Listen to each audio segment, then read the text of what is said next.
પવિત્ર શ્રાવણ માસના પ્રથમ સોમવારે જંબુસર તાલુકાના કાવીકંબોઈ ખાતે આવેલા પ્રસિદ્ધ સ્તંભેશ્વર મહાદેવ મંદિરે ભક્તોની ભારે ભીડ જોવા મળી।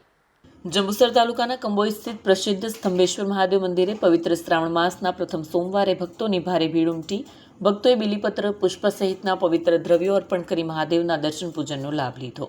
મિની સોમનાથ તરીકે જાણીતા તીર્થધામ ખાતે ભક્તોની સુવિધા માટે સફાઈ, લાઇટિંગ, બેરિકેડિંગ, પાણી અને સુરક્ષાની વ્યવસ્થા કરવામાં આવી હતી।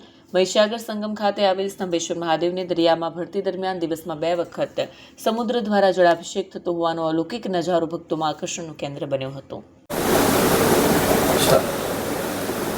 ભગવાન સ્તંભેશ્વર મહાદેવનું મંદિર આજે પૌરાણિક મંદિરોમાં જેમની ગણતરી થાય છે।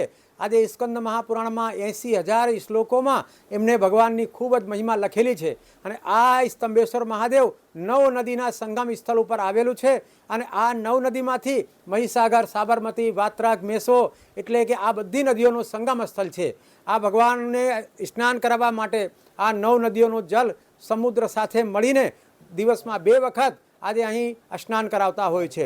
આજે ભાવિક ભક્તો આ નજારો જોવામાંથી ગુજરાતભરમાંથી અહીં આવતા હોય છે। 2 વખત આ શિવલિંગ જલની અંદર લુપ્ત થઈ જાય છે, ત્યાર પછી 2 વખત આ મહાદેવજી ભગવાન બધાને દર્શન આપે છે।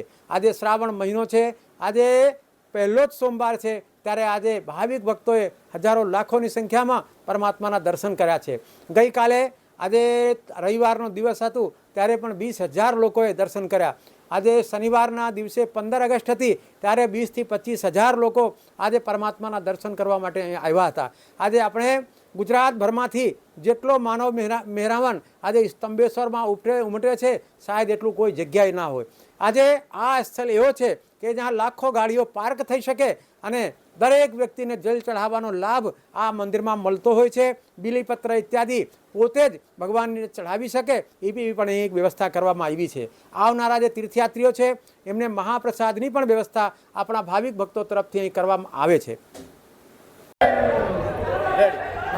ओम नमः शिवाय, हर हर महादेव। ओम स्तंभेश्वर महादेव मंदिर, यहाँ पे आके हम लोग सावन महीने में हर साल यहाँ पे आते रहते हैं और हर साल यहाँ का अनुभव लेते हैं। और यहाँ पे ये है कि समुद्र देवता यहाँ पे दिन में 2 बार इनका जल अभिषेक करने के लिए आते हैं और इनका अनुभव तो हम ले रहे हैं। हम चाहते हैं सब भक्त आप लोग भी आए और इसका अनुभव ले और शंकर भगवान का आशीर्वाद ले और आते रहिए और एंजॉय करिए। यहाँ पे मतलब कुछ अलग ही है जो यहाँ पे अच्छा लगता है और शंकर भगवान का बहुत यहाँ पे बहुत काफ़ी वर्षों से यहाँ पे स्थापित हुआ है और काफ़ी वर्षों से लोग आ भी रहे हैं और दर्शन भी कर रहे हैं।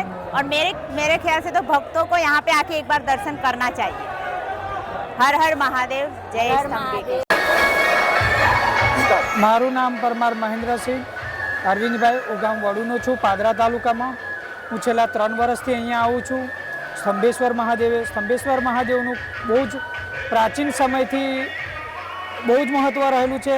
એનો ઉલ્લેખ શિવપુરાણમાં પણ થયેલો છે અને ભગવાન શંકરના જ્યેષ્ઠ પુત્ર કાર્તિકેય દ્વારા સ્થાપના થયેલી છે અને હું છેલ્લા 3 વર્ષથી આવું છું અને શ્રાવણના સોમવારે અહીંયા ખૂબ જ ભક્તોની ભીડ જામેલી હોય છે અને લાખોની સંખ્યામાં શ્રદ્ધાળુઓ અહીંયા આવે છે અને ભગવાનને પોતાના શ્રદ્ધાથી જે પણ ચડાવતા હોય, જેમ કે પંચામૃત છે, બીલીપત્ર છે, જે પણ ભગવાન શિવને અર્પણ થતું હોય તે પણ કરવામાં આવે છે। પાદરા તાલુકામાંથી કાવડ યાત્રા પણ અહીંયા દર વર્ષે આવે છે અને ઘણી સંખ્યામાં શ્રદ્ધાળુઓ પધારે છે। તો તમે પણ પધારો અને સ્તંભેશ્વર મહાદેવનું સાનિધ્ય પ્રાપ્ત કરો। હર હર મહાદેવ। બ્યુરો રિપોર્ટ, સત્ય ટીવી ન્યૂઝ, જંબુસર।